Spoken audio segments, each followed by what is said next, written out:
Jou daaglikse CLF inspirasie, 'n nuwe lewe. As iemand 'n dief is, moet hy ophou steel. Hy moet deur harde werk op 'n eerbare manier self in die lewensonderhoud voorsien. Dan sal hy iets hê om vir die armes te gee. Efesiërs 4 vers 28. In hierdie teksvers praat Paulus hard en reguit met die mense van Efese. Reeds in daardie tyd al was daar diewe wat gesteel het en wat op ander mense geteer het. Die Here wil hê dat almal wat verkeerd doen 'n nuwe lewe moet hê. Elke mens moet deur harde werk vir homself sorg. Die Here het vir elke mens op aarde die opdrag gegee om hard te werk en sodoende ook iets vir die armes te kan gee. Daar sal altyd arme mense op aarde wees. Ek en jy moet net elke dag ons plig doen.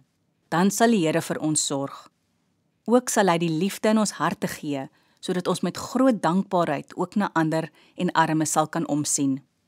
Sê elke dag vir die Here dankie dat jy soveel meer het as baie ander. Kom ons bid saam. Dierbare Here, baie dankie dat ek gesond is en kan werk. Amen.